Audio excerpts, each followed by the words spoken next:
ایک مزدور کیا کرتا، گھر بنا رہا تو اس کو اگر سیٹ بلا کر کام پہ لگا دیا تو انہیں کام کرنا شروع کرتا۔ صبح سے شام تک کام کرنے کے بعد کیا پوچھتا انہیں اپنے مالک سے؟ مزدوری۔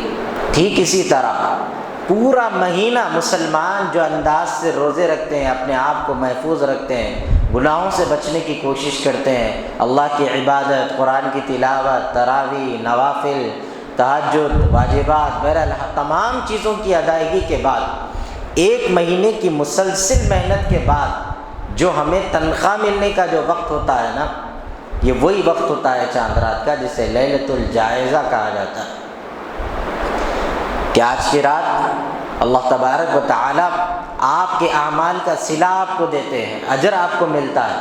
اور یہ رمضان یہاں سے نکل کر ابھی ختم نہیں ہوا، ابھی بھی وہ وقت ہمارے ہاتھوں میں ہے کہ یہ رمضان یہاں سے نکل کر اللہ کی بارگاہ میں جاتا ہے، ہر اس بندے کے متعلق اللہ سے گلہ کرتا ہے، شکوہ کرتا ہے جس نے اس ماہ مقدس کی قدر نہیں کی۔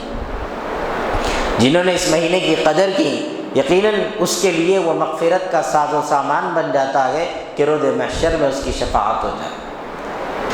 بہرحال آپ فرماتے ہیں کہ 4 راتیں ایسی ہیں جن کے اندر جس کو عبادت کے ذریعے سے جو شخص زندہ کرے گا، فرماتے ہیں اس کے اوپر جنت واجب ہو جاتی ہے۔ فرماتے ہیں پہلا 8 ذی الحجہ، بقرعید کا جو ہماری مہینہ ہوتا ہے نا، اس مہینے کے اندر کی یہ تاریخیں ہیں، 8 ذی الحجہ۔ پھر دوسرا 9 ذی الحجہ یوم عرفہ، اور فرماتے ہیں 10 ذی الحجہ یوم النحر، یعنی عید کا دن ہمارا عید الاضحیٰ، اور پھر چوتھا فرماتے ہیں عید الفطر کا دن ہوتا ہے، رات عید الفطر کی رات۔ تو ان راتوں میں عبادت کرنا گویا جنت کو پانا ہے، اور یہاں پر اللہ جنت دینے بیٹھتا چاند رات کو، اپن جو ہے دنیا کی جنت میں مصروف ہے۔ ہاں، نوجوانوں کو پوری شاپنگ مہینہ بھر سال بھر یاد نہیں آتی، یہی رات شاپنگ یاد آ جاتی، نکل جاتے ہیں، مہینے بھر کے اعمال کو ضائع کر دیتے ہیں ایک لمحے کے اندر۔ ان راتوں میں مانگی ہوئی دعاؤں کو اللہ تبارک و تعالی رد بھی نہیں فرماتے۔ کن راتوں میں؟ حضرت عبداللہ ابن عمر رضی اللہ تعالی عنہ آپ سے مروی ہیں کہ فرماتے ہیں کہ 5 راتیں ایسی ہیں جن کے اندر مانگی ہوئی دعاؤں کو اللہ تبارک و تعالی رد نہیں فرماتا۔ کون سی ہیں؟ فرماتے ہیں پہلے جمعہ کی شب، اور فرماتے ہیں دوسرا رجب کی پہلی شب، اور فرماتے ہیں تیسرا شعبان کی 15ویں شب، چوتھا عید الفطر کی رات، اور پھر 5واں عید الاضحیٰ کی رات۔ ان راتوں میں مانگی ہوئی دعاؤں کو اللہ تبارک و تعالی رد نہیں فرماتا۔ سال بھر دیکھیے لوگ روتے پھرتے ہیں، کاروبار نہیں چل رہا، یہ پریشانی چل رہی، وہ پریشانی چل رہی۔ ان تمام پریشانیوں کا حل اللہ سے مانگنے میں ہے۔ جو اللہ سے مانگتا نہیں اللہ اس کو دیتا نہیں، جو مانگتا نہیں اس کو تو نہیں ملتا جتنا اس کے مقدر کا ہو، اللہ نے جتنا اس کو دینا ہو۔ مانگنے والے کو اللہ اس کے تقدیر سے زیادہ بھی عطا فرماتا ہے، لیکن مانگنے والے کی ضرورت ہے۔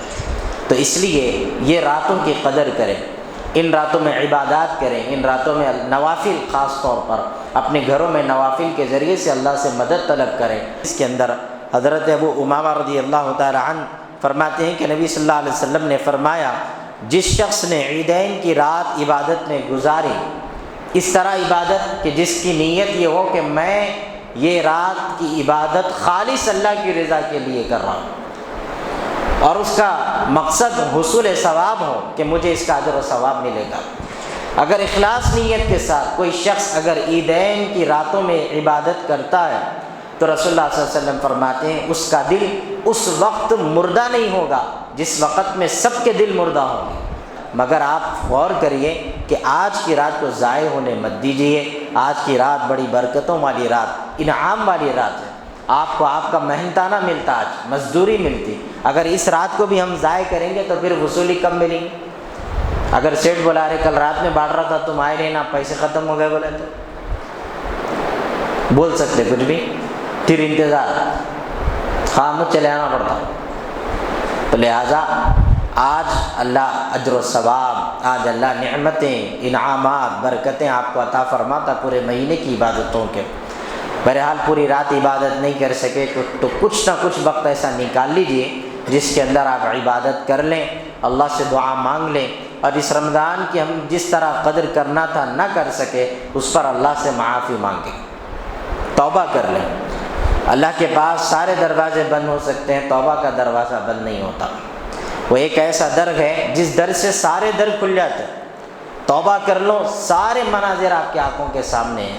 ہر وہ نعمت جو آپ پر اللہ نے بند کر دی تھی، توبہ کے ذریعے سے اللہ ہر اس نعمت کو آپ کو عطا فرماتا ہے جو آپ پر بند کی گئی تھی۔ توبہ ایک عظیم نعمت ہے ہمارے پاس۔ آج مغرب کی نماز سے پہلے کا جو وقت ہے، یا آخری وقت ہے رمضان کا، تو لہذا اور وہ وقت دعا کی قبولیت کا بھی وقت ہے۔ میری گزارش ہے کہ اس وقت میں آپ کچھ وقت نکال کر مغرب کی نماز سے پہلے خاص دعا فرمائیں اپنے اعمال پر، سارے مسلمانوں کے لیے۔ مسجد اقصیٰ کے حالات سب مسلمانوں کی آنکھوں کے سامنے ہیں، کس طرح مسلمانوں کو سرعام مارا گیا۔ ابھی تو حال حال میں تو فائرنگ کرتے ہوئے ختم کر دیے، کئی مسلمان شہید ہو گئے۔ تو ہمیں ان کے لیے بھی دعا مانگنا ہے، جتنا دوسروں کے لیے مانگتے اللہ اتنا ہم کو عطا کرتا۔